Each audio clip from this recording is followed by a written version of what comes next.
For the past 25 years, the Alpha Project has been helping homeless and formerly incarcerated people in San Diego turn their lives around. Over the next few nights, we'll show you how this organization is saving taxpayers' money while making productive citizens out of people we often give up on.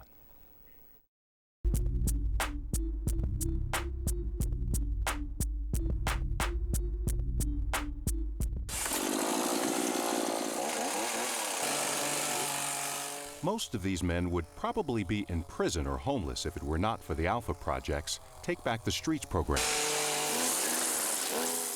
It's been making a difference in San Diego for more than 20 years. It's fun, make me sweat, exercise, helping out the community. You know what I mean? Look at all this area.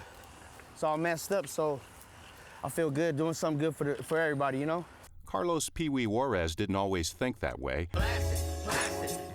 His life used to be messed up too, going in and out of prison following in the footsteps of his family, all gang members in the Skyline area. But Juarez finally broke the cycle.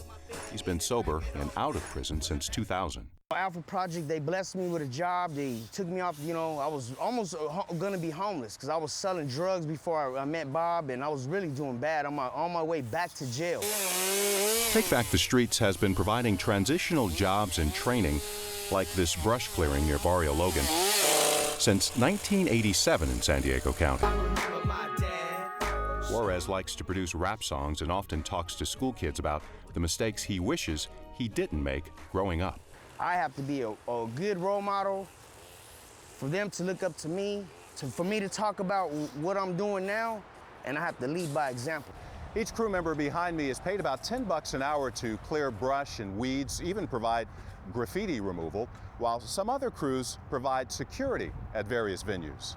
I've been out of prison for the last 2 years and 9 months now. High school football fans may remember 38-year-old Kevin Mitchell from his days at Lincoln High School. And that was the only thing that kind of kept me from the streets at times, you know what I mean? Once a highly recruited star linebacker with letters of interest from colleges across the nation, he chose the gang life over football and has the scars to prove it.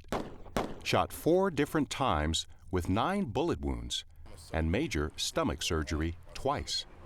Mitchell is now working security downtown at the only daycare facility for homeless people in the city. Alpha Project has gave me a chance to just look out at a better outlook in life, man. It gives me an opportunity to say, hey, somebody cares. Not everybody thinks the way of a criminal who can't work or a guy who's, you know, a convicted felon.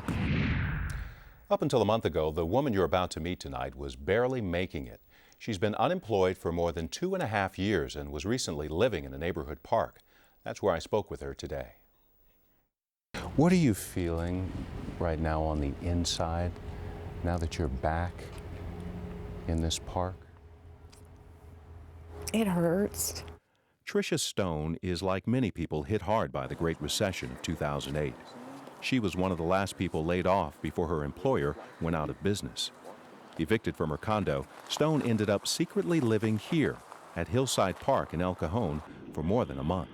Being here now, you can feel that sense of just, you know, not emptiness and hopelessness. That's what you really feel like because you just don't know what to do or where to go. How were you able to survive? I went through dumpsters for recycling.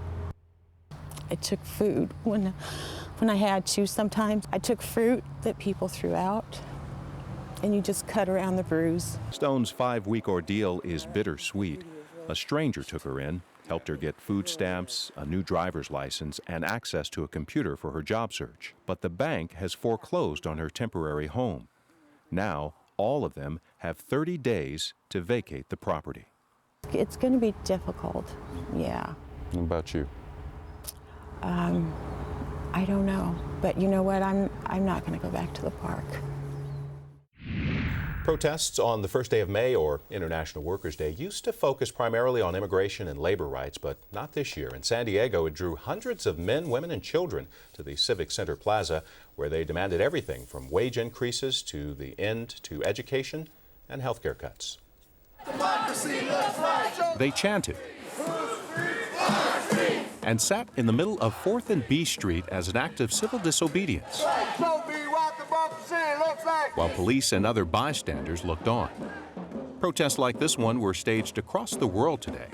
May Day in the U.S. recalls the 1886 labor clash in Chicago, when a wave of mass strikes for a legal 8-hour workday led to severe beatings of protesters.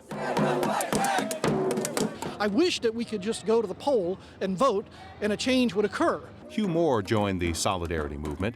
He's a nurse at a hospital in National City.